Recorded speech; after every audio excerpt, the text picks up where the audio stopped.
Hello guys, finally देखो मेरा आ गया है, वीडियो अपलोड कर दी है मैंने। पहले अपलोड नहीं करी थी, सीबीएसई का पूरा कंप्लीटली पेपर निकल गया, बट मेरा प्रॉमिस रह गया। अब मैं उस टाइम तक खराब हो गई थी, लेकिन अब देखो आप letter for job application. Letter for job application मैंने आपको बताया, ये आरबीएससी में जो आ रहा है 6 मार्क्स लेके आएगा आपके लिए, ठीक है। राइटिंग सेक्शन में आएगा लेटर फॉर जॉब एप्लीकेशन। इसकी मैंने 4 टाइप्स बताई थी लेटर की भी, अभी अपन जॉब एप्लीकेशन वाला लेटर फॉर्मेट देते हैं। सबसे पहले क्या आता है, एड्रेस आता है। एड्रेस के लिए आपको एरिया नंबर डालना है। जैसे एरिया नंबर मैंने डाल दिया 420 420। अच्छा मतलब अच्छा 420 लग रहा था, बट 20 ज़्यादा गाड़ी है।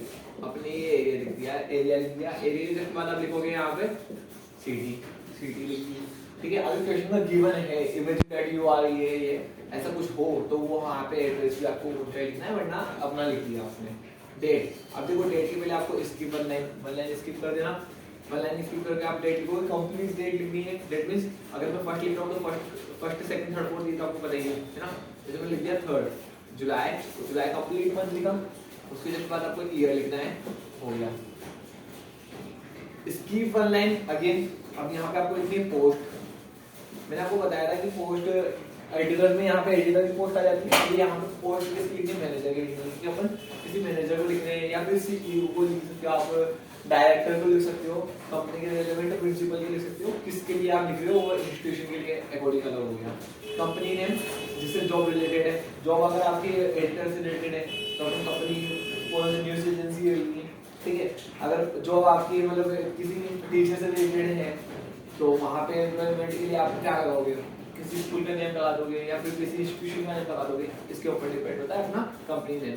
और अगर क्वेश्चन में गिवन है, वैसे तो गिवन ही आएगा वहाँ पे कि इसको लिखना है, आपको इस कंपनी को लिखना है पोस्ट के अकॉर्डिंग। तो क्वेश्चन का गिवन आपको एलिजिबिलिटी लिखना है, कंपनी नेम और एड्रेस सिमिलर होगा कहीं ना कहीं अपने ऊपर के एड्रेस से, वो डिपेंड करता है इस पे। ये एडिटिव एड्रेस को भी आ जाएगा, ठीक है। एड्रेस कंपनी का नेम अगर गिवन है तो वो गिवन एड्रेस लिखना है आपको, ये हो गया। अब देखो सब्जेक्ट मैंने आपको बताया ये इंपॉर्टेंट है, 1 मार्क्स से कहीं ना कहीं मतलब कट भी सकते हैं, हाफ मार्क्स तो लेके जाएंगे। Application for the post of, इसके लिए अब देखो क्वेश्चन कैसे पता लगेगा आपको कि हाँ भाई पोस्ट कहाँ है। ये तो बहुत बड़ी कंडीशन है, कई कंडीशन से पता लगता है कि क्वेश्चन में पता ही लग रहा है कि किस पोस्ट के लिए।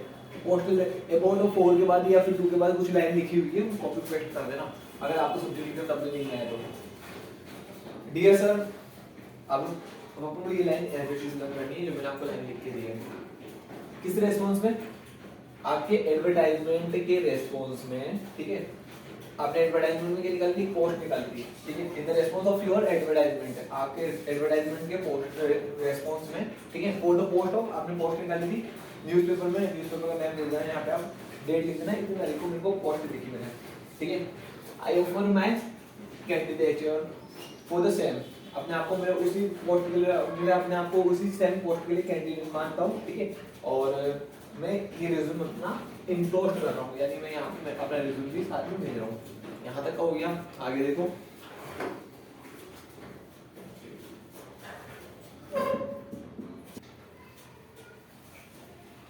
देखो वहां तक हो गया था, उसके जस्ट बाद आपने इनक्लोज कर दिया रिज्यूम को, ये सब कुछ बता दिया उसको। उसके बाद आपको सेल्फ डिस्क्रिप्शन देना है कि आपको कंपनी रखी है क्यों, आपके अंदर क्यों क्वालिटी जॉब पर रखें। तो आपको कुछ वर्ड्स लिख देना, ठीक है। आई एम एनर्जेटिक, मैं एनर्जेटिक हूँ, यंग मैन हूँ, और कहीं ना कहीं मेरा ड्रीम है उसको मैं आगे बढ़ाना चाहता हूँ, ठीक है। और मुझे चैलेंजेस को फेस करना बहुत पसंद है, नई नई प्रॉब्लम्स आएगी उनको फेस करना मुझे बहुत पसंद है। अगर आपने इफ यदि मतलब आपने अगर मुझे को ये अपॉर्चुनिटी या अवसर दिया, ठीक है, तो मैं अपने आप को प्रूव करके दिखाऊंगा एक एसेट के रूप में। एसेट के रूप में एसेट और लायबिलिटीज आपको मैं बता देता हूँ 2 वर्ड से। मींस लायबिलिटीज होती है कहीं ना कहीं दायित्व होते हैं, किसी के ऊपर रेस्पॉन्सिबिलिटीज होती है। एसेट कहीं ना कहीं उनके लिए अर्निंग का सोर्स बन जाता है, तो मैं आपके लिए एक अर्निंग का सोर्स बन के दिखाऊंगा।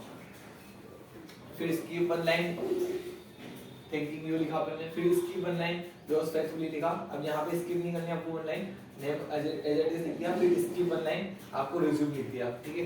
यहाँ तक हो गया। अब अपन रिज्यूम का फॉर्मेट देखेंगे लास्ट, इसमें हो गया कंप्लीट।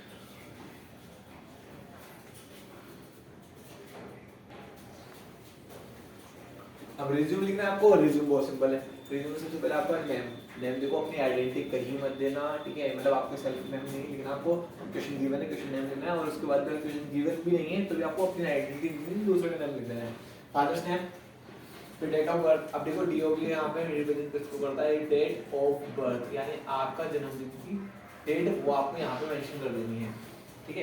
क्वालिफिकेशन आपकी एजुकेशन क्वालिटी, अगर आपको पॉइंट वाइज करनी तो पॉइंट वाइज आप वहाँ पे लिख सकते हो, मेंशन कर सकते हो। जॉब एक्सपीरियंस यानी आपके पास कितना एक्सपीरियंस है, एटलीस्ट 2 to 3 ईयर, मतलब 3 इयर्स का, ऐसे कुछ भी आप मतलब लिख देना, 3 years 4 years 5 years whatever you want, है ना। अचीवमेंट्स, इसमें आपके अचीवमेंट्स, आपके कुछ ऑनर अगर आपको मिले हैं, कुछ प्राइजेस मिले हैं, वो मेंशन कर सकते हो आप यहाँ पे।